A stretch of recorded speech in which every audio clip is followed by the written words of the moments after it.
महाविकास आघाडीकडून प्रारूप मतदार यादीची होळी करण्यात आली। पिंपरी चिंचवड महापालिकेच्या दारासमोर होळी केली। मतदार यादीत दुबार मतदारांची नावे असल्याचा दावा करण्यात आलाय। मवियाचे पदाधिकारी आणि कार्यकर्ते आक्रमक झाले। प्रारूप मतदार यादीची होळी करून निषेध नोंदवलाय।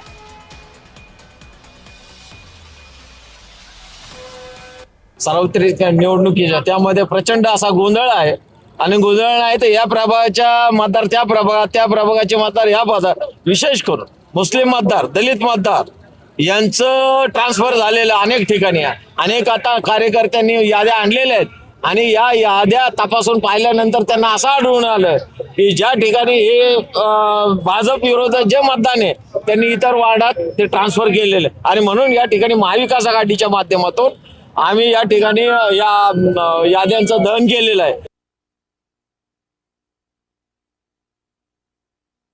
राहुल गांधी पण हाच मुद्दा सांगतात की वोट चोरी होतीये, वोट चोरी होते। जर हे भाजपला मान्य असेल तर नक्की स्वागतार्ह आहे। आम्ही त्यासाठी तर आम्ही इथे निषेध करतोय।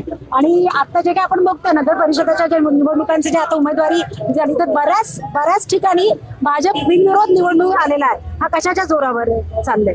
जर असेल तर तुम्ही निवडणूक घेऊच नका। लोकसभेनंतर विधानसभेपर्यंत त्याच्यामध्ये 22,000ची वाढ झालेली दिसून आली।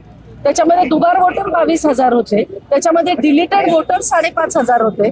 आणि आता एकंदरीत विधानसभेनंतर पाहिल्यानंतर मी प्रभाग क्रमांक 20 मध्ये विद्यमान नगरसेविका होते, तेव्हा आता जेव्हा लक्षात आलं की 5,500 आमच्या जवळचे वोटर्स डिलीट झालेले, म्हणजे अख्खे कुटुंब त्याच्यातनं डिलीट झाले, ज्यांनी 2 वेळा लोकसभेला आणि 2 वेळा विधानसभेला मतदान केलेलं आहे। मग या सगळ्या याच्यातनं पर्पजली काही ठराविक आडनावं असा आमचा आरोप आहे